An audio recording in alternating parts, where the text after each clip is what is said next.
Hello friends, good morning. നമ്മുടെ Kerala TV സീരിയലിലേക്ക് എല്ലാവർക്കും സ്വാഗതം. അങ്ങനെ നമ്മുടെ അലീന മുത്തശ്ശിയോട് സത്യങ്ങളെല്ലാം പറഞ്ഞു. കൊച്ചുമോൻ്റെ 2 കൊച്ചുമക്കളുടെയും കയ്യിലിരിപ്പ് എന്താണെന്നുള്ളത്. ആ മുത്തശ്ശി ഞെട്ടിപ്പോയിട്ടോ കൊച്ചുമക്കളുടെ കയ്യിലിരിപ്പ് കേട്ട് കഴിഞ്ഞപ്പോഴേക്കും. മുത്തശ്ശിക്ക് തന്നെ എന്തു പറയണമെന്നറിയില്ല. മുത്തശ്ശി ഇങ്ങനെ ആകെ ഇതായിപ്പോയി, ആകെ വല്ലാതെ ആയിപ്പോയി. മുത്തശ്ശി എന്നിട്ട് അലീനയുടെ കൈയൊക്കെ ഇങ്ങനെ ചേർത്ത് പിടിച്ച് വിങ്ങി പൊട്ടി കരയുവാണേ. അങ്ങനെ ഇതെല്ലാം കഴിഞ്ഞ് നമ്മുടെ അലീനയും ഇങ്ങനെ മരവിച്ച മനസ്സുമായിട്ട് അവിടെ ഇരിക്കുക. പിന്നെ ആണെങ്കിൽ ഭയങ്കര സന്തോഷത്തോടു കൂടി മകൻ ഫോണൊക്കെ കണ്ട് വാതിലൊക്കെ അടച്ചിങ്ങനെ മുറിയിൽ കിടക്കുന്നു. അപ്പോഴേക്കും അമ്മ അങ്ങോട്ടേക്ക് കയറി ചെന്നു, അതായത് വൈജയന്തി. അപ്പോൾ വൈജയന്തിയെ കണ്ടു കഴിഞ്ഞപ്പോഴത്തേക്കും അമ്മയായിരുന്നോ എന്നും പറഞ്ഞുകൊണ്ട് മകൻ ഇങ്ങനെ ഒരു ഇരിപ്പ. അപ്പോൾ അമ്മയുടെ നിപ്പും മട്ടും മാതിരിയൊക്കെ കണ്ടു കഴിഞ്ഞപ്പോഴേക്കും ഇവനെന്തോ വശപ്പശക്ക് തോന്നി. ഇവനൊരു പേടി. പെട്ടെന്ന് ഇവൻ ആ ഫോൺ അങ്ങ് ഓഫ് ചെയ്തിട്ട് അങ്ങ് എഴുന്നേറ്റു. എന്നിട്ട് എന്താ അമ്മ എന്താ വന്നേ, അമ്മ എന്താ ഇങ്ങനെ നോക്കണേ എന്നിങ്ങനെ ചോദിക്കുക. അപ്പോഴും വൈജയന്തി ഇങ്ങനെ മകനെ തന്നെ തുറച്ചു നോക്കിക്കൊണ്ട് അങ്ങനെ ഇരിക്കുവാണ്. ഒന്നും മിണ്ടുന്നില്ല. മകനാണെങ്കിൽ പേടി. അമ്മയുടെ നിപ്പൊക്കെ കണ്ടിട്ട് എന്തോ വശപ്പശകാണെന്ന് ഇവന് വീണ്ടും വീണ്ടും ഇങ്ങനെ മനസ്സിലിങ്ങനെ വന്നുകൊണ്ടിരിക്കാം. അന്നേരം അമ്മ മോനോട് ചോദിച്ചു, നീയും ഹരിയും കൂടി ഇവിടെ ആരും ഇല്ലാതിരുന്ന നേരത്ത് അലീനയ്ക്ക് ജ്യൂസിൽ മയക്കുമരുന്ന് കലർത്തി അവളെ റേപ്പ് ചെയ്യാൻ ശ്രമിച്ചോ? മകൻ ഞെട്ടി. എന്ത് പറയണമെന്ന് മകൻ അറിയില്ല. മകനിങ്ങനെ പേടിച്ച് വിറച്ചിങ്ങനെ നിൽക്കുക. അമ്മ എന്നിട്ട് അത് ചോദിച്ചിട്ട് കുറേ നേരം മോൻ്റെ മുഖത്തേക്ക് നോക്കി നിന്നു. പറയടാ, നിന്നോടാ ഞാൻ ചോദിച്ചത്. നീയും ഹരിയും അവളോട് അങ്ങനെ ഒരു പ്രവൃത്തി ചെയ്തോ? പറയടാ. ഒന്നും മിണ്ടുന്നില്ല. രോഹിത്തെ, നിന്നോടാ ഞാൻ ചോദിച്ചതെന്ന് പറഞ്ഞ് വീണ്ടും വൈജയന്തി. ചെറുക്കം മിണ്ടണില്ല. വൈജയന്തി ചോദിക്കും, ചെറുക്കം മിണ്ടണില്ല. വൈജയന്തി ചോദിക്കും, ചെറുക്കം മിണ്ടണില്ല. എടുത്ത കൈ, അത് അമ്മയെന്ന് പറഞ്ഞ് തീർന്നില്ല. എടുത്ത കൈ ഒരൊറ്റ അടിയായിരുന്നു. ചെവിക്കല്ല് തീർത്ത് മകനിട്ട്. മകൻ തെറിച്ച് പോയി കട്ടിലേ വീണു. അവിടുന്ന് പൊക്കിയെടുത്ത് ബനിയൻ്റെ കുത്തിന് കയറി അങ്ങ് പിടിച്ചിട്ട് പറയടാ, അങ്ങനെ ചെയ്തിട്ടില്ലെന്ന് പറയടാന്നും പറഞ്ഞുകൊണ്ട് അടിച്ചെന്ന് പറഞ്ഞിട്ടുണ്ടെങ്കിൽ ശരിപ്പെടുത്തുക രോഹിത്തിനെ. അമ്മേനെ അടിക്കല്ലേ അമ്മയെന്നും പറഞ്ഞുകൊണ്ട് രോഹിത്ത് പറയടാ, നീ അങ്ങനെ ചെയ്തിട്ടില്ലെന്ന് പറയടാന്നും പറഞ്ഞുകൊണ്ടാണ് വൈജയന്തി മകനെ തല്ലുന്നത് മൊത്തം. മകൻ പറയോ? മകൻ നിന്ന് അടി കൊണ്ട് തലലേ അമ്മയെന്നും പറഞ്ഞുകൊണ്ട് ഇങ്ങനെ കാറിക്കൊണ്ടിരിക്കുക.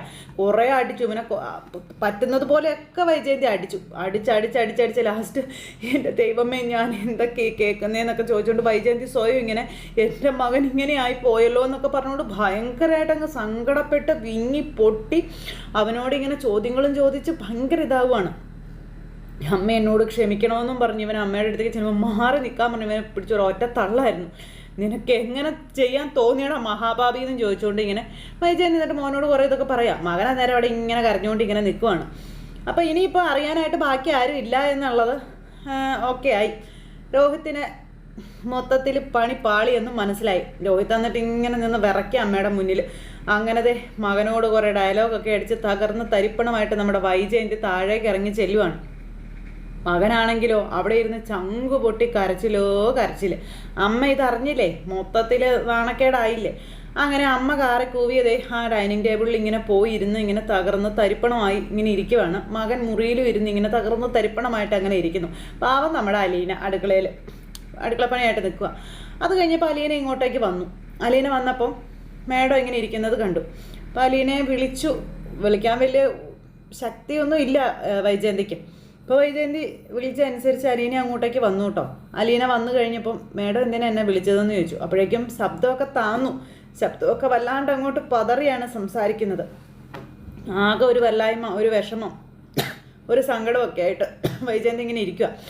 അപ്പോൾ മേഡം എന്തിനാ എന്നെ വിളിച്ചതെന്ന് ചോദിച്ചപ്പോൾ നിന്നോട് എനിക്കൊരു റിക്വസ്റ്റ് ഉണ്ടെന്ന് പറയുകയാണ്. ആദ്യമായിട്ട് അലീനയുടെ കാല് പിടിക്കുന്ന പോലെ സംസാരിക്കുകയാണ് ഈ വൈജയന്തി. അപ്പോൾ എനിക്ക് നിന്നോട് റിക്വസ്റ്റ് ഉണ്ടെന്ന് പറഞ്ഞു. എന്താ മേഡം എന്താ ഇങ്ങനെയൊക്കെ പറയുന്നതെന്ന് അലീന അന്നേരം ചോദിച്ചു. ഞാൻ പിന്നെ എങ്ങനെ പറയണമെന്ന് ചോദിച്ചു. എന്താ മേഡം, കാര്യം എന്താണെന്ന് വെച്ചാൽ മേഡം പറയാൻ പറഞ്ഞു.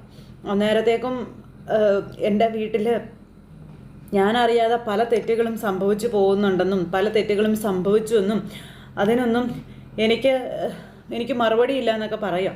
അപ്പോൾ അലീന ഇങ്ങനെ നോക്കുക, എന്താ പ്രശ്നമെന്ന് അലീനയ്ക്ക് അന്നേരവും മനസ്സിലായില്ല. ഇപ്പോൾ ഈ വീട്ടിലുള്ള ആരെയും എനിക്ക് കളയാൻ പറ്റില്ല. എൻ്റെ ഭർത്താവും എൻ്റെ കുഞ്ഞുങ്ങളുമാണ് അവരെന്ന് വൈജയന്തി പറയുന്നു. അപ്പോഴും അലീന ഇങ്ങനെ നോക്കുക കേട്ടോ. ഈ വീട്ടിലുള്ളവരെ ആരെയും എനിക്ക് തള്ളിക്കളയാനോ തള്ളിപ്പറയാനോ തിരുത്താനോ എനിക്ക് കഴിയില്ല എന്ന് പുള്ളിക്കാരി പറയാം. അപ്പോഴും അലീന ഇങ്ങനെ നോക്കുക. ഇവരോട് ആരോടും എനിക്ക് മുഖം കറുത്തൊന്നും പറയാനോ ഇവരെ ആരെയും ഒന്നും ചെയ്യാൻ എന്നെക്കൊണ്ട് സാധിക്കില്ല. പക്ഷേ എനിക്ക് ഒരു കാര്യം സാധിക്കും. അതിനു വേണ്ടിയാണ് ഞാൻ നിന്നോട് റിക്വസ്റ്റ് ചെയ്യുന്നത്, നിന്നോട് ഞാൻ യാചിക്കുന്നതെന്നുള്ള രീതിയിൽ പുള്ളിക്കാരി ഇങ്ങനെ പറയുവാണ്. നീ ഈ വീട്ടിൽ നിന്ന് പോകണം. എനിക്ക് ഈ വീട്ടിൽ നിന്ന് ഒഴിവാക്കാൻ പറ്റുന്നത് നിന്നെ മാത്രമാണെന്ന് പറയുമ്പോൾ അലീന ഇങ്ങനെ അന്തം വിട്ട് നോക്കുവാണ്. അങ്ങനെ ഒഴിവാക്കാനും മാത്രം ഞാൻ എന്ത് തെറ്റാ മേഡം ചെയ്തതെന്ന് അലീന അന്നേരം ചോദിച്ചു. നീ തെറ്റൊന്നും ചെയ്തിട്ടില്ലായിരിക്കാം, പക്ഷേ എനിക്ക് ഇഷ്ടമില്ലാതെയാണ് നീ ഇങ്ങോട്ടേക്ക് വന്നത്. എനിക്ക് നിന്നെ ഉൾക്കൊള്ളാൻ പറ്റില്ല. അതുമാത്രമല്ല, വിവാഹം കഴിക്കാത്തൊരു പെൺകുട്ടി ആൺകുട്ടികളുള്ള വീട്ടിലേക്ക് ഒരു ജോലിക്കായിട്ട് വരുമ്പോൾ അതിലൊരുപാട് പ്രശ്നങ്ങളുണ്ടാകും. ആ ഒരൊറ്റ കാരണം കൊണ്ടാണ് നിന്നെ ഞാൻ ഇവിടെ നിർത്താൻ എതിർത്തുകൊണ്ടിരിക്കുന്നത്. ഇപ്പോൾ എൻ്റെ ആ ഒരു പേടി അത് സത്യമായില്ലേ എന്ന് വൈജയന്തി അലീനയോട് ചോദിക്കുവാണ്. അതുകൊണ്ടാണ് ഞാൻ പറയുന്നത്, നീ ഇനി ഇവിടെ നിന്നാൽ ശരിയാവില്ല, നീ ഇവിടെ നിന്ന് പോയേ പറ്റുള്ളൂ എന്ന് പറഞ്ഞ് അലീനയോട് വീണ്ടും പോന്നും പറഞ്ഞുകൊണ്ട് വൈജയന്തി ഇങ്ങനെ പറയുകയാണ്. എനിക്ക് എൻ്റെ മക്കളെ കളയാൻ പറ്റില്ല എന്നാണ് വൈജയന്തി പറഞ്ഞത്. അപ്പോൾ അത് കേട്ട് കഴിഞ്ഞപ്പോൾ അലീന ചോദിച്ചു, ഒന്ന് ചിരിച്ചു. മേഡം ഒരു അമ്മയല്ലേ എന്ന് അലീന ചോദിക്കുക. അതെ, ഞാൻ അമ്മയാണ്, അതുകൊണ്ടാണ് ഞാൻ ഇങ്ങനെ പറയുന്നതെന്ന് പറഞ്ഞു. ഒരമ്മയെന്ന് പറഞ്ഞാൽ തെറ്റ് ചെയ്യുന്ന മക്കളെ ന്യായീകരിച്ചിട്ട് അപ്പുറവശത്ത് നിൽക്കുന്നയാളെ നിഷ്കരണം തള്ളിക്കളയുകയല്ല ചെയ്യേണ്ടതെന്ന് അലീന അന്നേരം പറഞ്ഞു. പെൺകുട്ടികളെ ബഹുമാനിക്കാനും പെൺകുട്ടികളോട് മര്യാദ കാണിക്കാനും മകൻ ആദ്യം അമ്മ പറഞ്ഞു കൊടുക്കണം, അമ്മ പറഞ്ഞു പഠിപ്പിക്കേണ്ടതല്ലേ എന്ന് അലീന ചോദിക്കുവാണ്. അപ്പോൾ അലീനയെ വൈജയന്തി ഇങ്ങനെ ഒരു നോട്ടം അങ്ങ് നോക്കിയിട്ടോ. അലീന അങ്ങനെ ഒരു ചോദ്യം ചോദിക്കുക എന്നുള്ളത് വൈജയന്തി സ്വപ്നത്തിൽ പോലും വിചാരിച്ചില്ല. അപ്പം ഇങ്ങനെ നോക്കുവാണ്. എനിക്കെൻ്റെ മോന് ഒന്നും ചെയ്യാൻ പറ്റില്ല, എൻ്റെ മോൻ നല്ലവൻ തന്നെയാണ്, നീ ഇവിടെ വന്നത് എല്ലാത്തിനും പ്രശ്നമെന്ന് പറയുമ്പോൾ അലീന ഞെട്ടി. കൊള്ളാം മേഡം, ഒരു പെൺകുട്ടിയെ കാണുമ്പോഴേക്കും അല്ലെങ്കിൽ ആ പെൺകുട്ടിയെ തനിച്ച് തൻ്റെ അരികിൽ കിട്ടുമ്പോഴേക്കും ഒരിക്കലും നല്ലൊരു മകൻ ചീത്തയായി പോകില്ല മേഡമെന്ന് അലീന പറയാം. ഒരു നല്ല അമ്മയുടെ മകനാണെങ്കിൽ, ഒരു നല്ല അമ്മ വളർത്തിയതാണെങ്കിൽ, ആ അമ്മ കൊടുക്കേണ്ട ഗുണദോഷങ്ങളും മര്യാദകളും പറഞ്ഞു കൊടുത്ത് വളർത്തിയതാണെങ്കിൽ ഒരിക്കലും ആ മകൻ ഏത് സാഹചര്യത്തിലും ചീത്തയായി പോവില്ല എന്ന് പറയുവാണ്. മേഡത്തിൻ്റെ മക്കളും മേഡത്തിനെ കണ്ടല്ലേ പഠിക്കുന്നതെന്നും കൂടെ അലീന ചോദിച്ചപ്പോഴത്തേക്കും വൈജയന്തി അന്തം വിട്ടിങ്ങനെ നോക്കുക. അലീന ഇങ്ങനെ നോക്കുന്നു. മേഡം ആദ്യം മറ്റുള്ളവരെ ബഹുമാനിക്കാനും മറ്റുള്ളവരെ മനസ്സിലാക്കാനും മറ്റുള്ളവരെ സ്നേഹിക്കാനും പഠിക്കണം.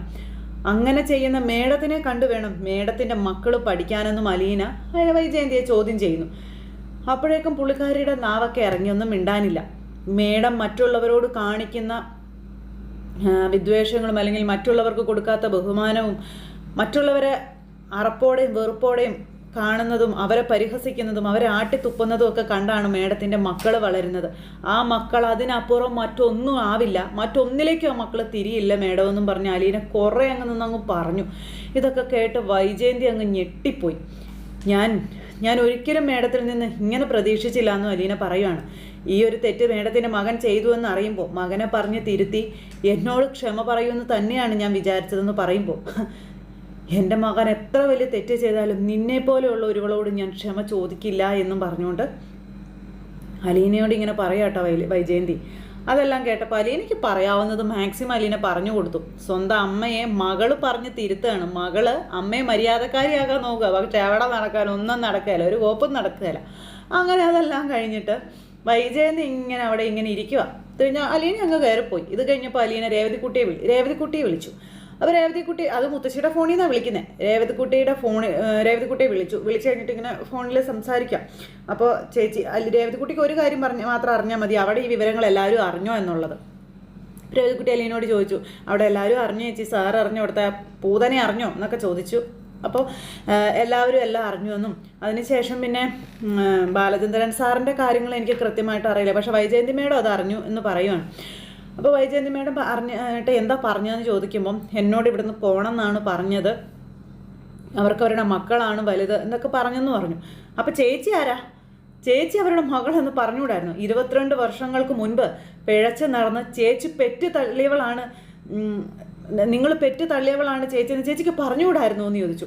അവരുടെ മകൾ തന്നെയാണ് ചേച്ചി എന്നും മകളോട് സ്വന്തം മകൻ ഇങ്ങനെ കാണിച്ചതാണെന്ന് ചേച്ചിക്ക് പറഞ്ഞുകൂടായിരുന്നോ എന്നൊക്കെ രേവതിക്കുട്ടി ഇങ്ങനെ ചോദിക്കാം. മോളെ നീ എന്തൊക്കെയാ ഈ പറയുന്നേ, അങ്ങനെയൊക്കെ പറയാൻ പറ്റുമോ എന്നൊക്കെ ഇങ്ങനെ അലീന ചോദിപ്പോൾ എന്തുകൊണ്ട് പറഞ്ഞുകൂടാ, അവർക്ക് ഇതും ഇതിനപ്പുറവും പറയാമെങ്കിൽ ചേച്ചിക്ക് എന്തുകൊണ്ട് പറഞ്ഞുകൂടാ എന്നൊക്കെ ചോദിച്ചുകൊണ്ട് രേവതിക്കുട്ടി ഭയങ്കരമായിട്ട് റേസ് ആവുക. രേവതിക്കുട്ടിക്ക് ഭയങ്കരമായിട്ട് ദേഷ്യം വരും കേട്ടോ. രേവതിക്കുട്ടി എന്നിട്ട് ഇങ്ങനെ അലീനയോട് പറഞ്ഞുകൊണ്ടിരിക്കുക, അതൊന്നും പറയാനുള്ള സമയമായിട്ടില്ല മോളെ, ഇപ്പോൾ ഈ ഒരു പ്രശ്നം ഉണ്ടായപ്പോൾ തന്നെ അവർ പ്രതികരിച്ചത് നീ കണ്ടില്ലേ എന്ന് ചോദിക്കുന്നു. അത് ചേച്ചി അവരുടെ മകളാണെന്ന് അറിയാത്തത് കൊണ്ടല്ലേ അവരങ്ങനെ പ്രതികരിച്ചത്. ചേച്ചി അവരുടെ മകളാണെന്ന് അറിഞ്ഞാൽ അവർ ഒരിക്കലും ഈ രീതിയിലായിരിക്കില്ലേ ചേച്ചി പ്രതികരിക്കുന്നത്. ചേച്ചി എന്തിനാ ഇനി ഇതെല്ലാം ഇങ്ങനെ മൂടി വെക്കുന്നേ എന്നൊക്കെ ചോദിച്ച അലീനയോട് ഇങ്ങനെ ചോദിച്ചുകൊണ്ടിരിക്കുക രേവതിക്കുട്ടി.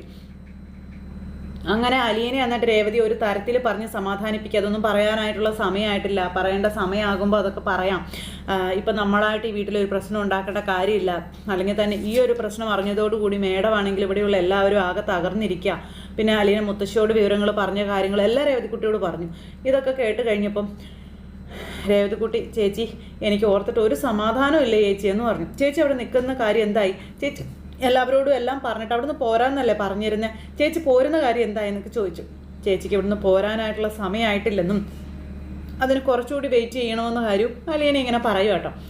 അപ്പോൾ മേഡം മാത്രമല്ല എന്നോട് ഇങ്ങനെയൊക്കെ പെരുമാറുന്നുള്ളൂ, ബാലചന്ദ്രൻ സാറും മുത്തശ്ശിയും കൃഷ്ണയും ഒക്കെ എന്നോട് ഭയങ്കര സ്നേഹമായിട്ട് തന്നെയാണ്, അപ്പോൾ അവരുടെയൊക്കെ മുഖത്തടിച്ചിട്ട് ഞാൻ എങ്ങനെ ഇറങ്ങി വരാനാണെന്നൊക്കെ ഇങ്ങനെ ചോദിക്കുക അലീന. അപ്പോൾ അങ്ങനെ ഇവർ രണ്ടുപേരും കൂടെ ഫോണിലൊക്കെ സംസാരിച്ചു. ഇതെല്ലാം മുത്തശ്ശിയുടെ ഫോണിൽ നിന്നാണ് സംസാരിച്ചത്. ഇതെല്ലാം ഇനി ബാലചന്ദ്രൻ കേൾക്കും. അതോടുകൂടി പണി പാലും വെള്ളത്തിൽ വരും വൈജയന്തിക്ക്. അങ്ങനെ നമ്മുടെ അലീന രേവതിക്കുട്ടിയായിട്ട് ഫോണിൽ സംസാരിച്ചു. ഫോൺ അങ്ങ് വെച്ചു. എല്ലാ വിവരങ്ങളും ആ റെക്കോർഡിലുണ്ട്. ഇനിയിപ്പോൾ വേറെ ഒന്നും തപ്പി ബാലചന്ദ്രൻ എങ്ങും അലയേണ്ട ആവശ്യമില്ല, എല്ലാം കൈക്കുമ്പിളിൽ വന്ന് നിൽക്കുക. ഇനി അത് അറിയേണ്ട മിനിറ്റുകൾ മാത്രമേ ബാക്കിയുള്ളൂ. ഇതൊക്കെ കഴിഞ്ഞിട്ട് നമ്മുടെ മുത്തശ്ശിക്കാണെങ്കിൽ അതിനുശേഷം അലീനയോട് ഭയങ്കര സ്നേഹം, മുത്തശ്ശിയോട് ഭയങ്കര ഇതായിട്ട് നമ്മുടെ അലീന ഇങ്ങനെ പെരുമാറുമ്പോൾ അതിൻ്റെ ഇരട്ടി സ്നേഹം കൊടുത്തുകൊണ്ടാണ് അലീനയോട് മുത്തശ്ശി പെരുമാറുന്നത്. അപ്പം ഇങ്ങനെ വീട്ടിലിങ്ങനെ ആരോടും ഒന്നും മിണ്ടാതെ ഒരു എന്താ പറയുന്ന ഒരു പാവ ഇരിക്കുന്നത് പോലെ വൈജയന്തി ഇപ്പം ഇരിക്കുന്നത്. കാരണം ആരുടെ മുഖത്ത് നോക്കാൻ പറ്റുന്നില്ല. അതുപോലെ തന്നെ അലീന പറഞ്ഞ കാര്യങ്ങൾ ഇങ്ങനെ ചെവിയിലൂടെ തുളഞ്ഞ് കയറി വന്നുകൊണ്ടേയിരിക്കുക. ആദ്യം മേഡം നന്നായിട്ട് വേണം മറ്റുള്ളവരെ നന്നാക്കാൻ എന്നും പറഞ്ഞുകൊണ്ട് അങ്ങനെ ഈ കാര്യങ്ങളെല്ലാം നമ്മുടെ അലീന പറഞ്ഞത് പുള്ളിക്കാരുടെ നെഞ്ചിൽ കൊണ്ടു. ഭയങ്കര വിഷമത്തിൽ അവിടെ ഇരിക്കുക. ഇതെല്ലാം കഴിഞ്ഞ് നമ്മുടെ ബാലചന്ദ്രൻ ഈ വിവരം അറിഞ്ഞു എന്നുള്ളത് ബാലചന്ദ്രൻ വന്ന് അലീനയോട് പറയും. തൻ്റെ മകൻ ചെയ്ത തെണ്ടിത്തരത്തിന് അല്ലെങ്കിൽ ആ നെറുകേടിന് അലീനയോട് ആ മനുഷ്യൻ മാപ്പ് ചോദിക്കും, കാല് പിടിച്ച് തന്നെ മാപ്പ് ചോദിക്കും. അങ്ങനെ അലീന ഇതൊക്കെ കേട്ട് എന്താ പറയുന്നത്, ആ നല്ലവനായ മനുഷ്യൻ്റെ മുഖത്ത് നോക്കി പൊട്ടി വിങ്ങി കരഞ്ഞുകൊണ്ടൊക്കെ നിൽക്കുന്ന സാഹചര്യങ്ങളും അതിനുശേഷം നമ്മുടെ ബാലചന്ദ്രൻ നൈസായിട്ട് നമ്മുടെ മുത്തശ്ശിയുടെ അടുത്ത് ചെന്നിട്ട് മുത്തശ്ശിയോട് വിവരങ്ങളും കാര്യങ്ങളൊക്കെ ചോദിക്കും. അതിനുശേഷം പിന്നെ അലീന നോക്കുന്ന കാര്യങ്ങളൊക്കെ ചോദിക്കും. ഇതെല്ലാം ചോദിച്ച് മുത്തശ്ശിയായിട്ടൊക്കെ സംസാരിച്ചതിന് ശേഷം പതൊക്കെ നൈസായിട്ട് ഫോൺ അങ്ങ് ചോദിക്കും. ഫോണിൽ ഞാൻ റെഡിയാക്കി തന്നതൊക്കെ അങ്ങനെ തന്നെ ഇല്ലേ, വേറെ കുഴപ്പങ്ങളൊന്നും ഇല്ലല്ലോ അല്ലേ എന്ന് ചോദിക്കുമ്പം ഇതിനെന്നാ കുഴപ്പം വരാനാ, ഇതിനൊരു കുഴപ്പവും വരുന്നില്ല, ആകെ ഇതിൽ നിന്നിപ്പോൾ അലീന മാത്രം രേവതിക്കുട്ടിയെ വല്ലപ്പോഴും ഒന്ന് വിളിച്ചാലായി, അല്ലാതെ ഈ ഫോണിന് വല്ല ഉപയോഗം പോലും ഇല്ല ബാല എന്നും പറഞ്ഞുകൊണ്ട് മുത്തശ്ശി പറയും. അതിനുശേഷം ബാലൻ ആ ഫോൺ എന്നാലും നോക്കട്ടെ എന്നും പറഞ്ഞുകൊണ്ട് ഫോൺ മേടിച്ചിങ്ങനെ എല്ലാം ഒന്ന് സെറ്റ് ചെയ്ത് മൊത്തത്തിലൊക്കെ ഒന്ന് നോക്കി. അതിനുശേഷം അതിൽ കിടക്കുന്ന റെക്കോർഡ്, അലീന രേവതിക്കുട്ടി റെക്കോർഡ്, അത് തൻ്റെ ഫോണിലേക്ക് സെൻഡ് ചെയ്ത് ഇതിൽ നിന്ന് അത് ഡിലീറ്റ് ചെയ്ത് അത് ബാലൻ്റെ ഫോണിലേക്കാക്കി അതൊക്കെ സെറ്റാക്കി. ഇപ്പോൾ കുഴപ്പമൊന്നുമില്ല എന്നും പറഞ്ഞ് ഫോൺ മുത്തശ്ശിയുടെ കയ്യിലേക്ക് കൊടുത്ത് ആ ഫോണുമായിട്ട് നേരെ മുറിയിലേക്ക് പോയി. അവിടെ ചെന്നിരുന്ന് ഈ റെക്കോർഡുകളെല്ലാം കേട്ട് സമനില തെറ്റിയ ഇങ്ങനെ പരാക്രമങ്ങളൊക്കെ കാണിച്ച് അങ്ങനെ പറഞ്ഞു തീരാൻ പറ്റാത്ത ഒരുപാട് വിശേഷങ്ങളൊക്കെ ആയിട്ട് നമ്മുടെ ഇനി അങ്ങോട്ടുള്ള ആ ഒരു ഇട്ടിവെട്ട് എപ്പിസോഡുകൾ വരാൻ പോവുകയാണ്. അപ്പോൾ ആരും തന്നെ മിസ് ചെയ്ത് കളയരുത്, എല്ലാവരും കാത്തിരുന്ന് കാണണം കേട്ടോ. എല്ലാവർക്കും നല്ലൊരു ദിവസം ആശംസിക്കുകയാണ്. എല്ലാവരും തരുന്ന സപ്പോർട്ടിനും സ്നേഹത്തിനും ഒരുപാട് നന്ദി ഹൃദയത്തിൻ്റെ ഭാഷയിൽ അറിയിക്കുന്നു. അടുത്ത സൂപ്പർ ഹിറ്റ് കഥയുമായി കാണുന്നത് വരെ എല്ലാവർക്കും ടാറ്റാ.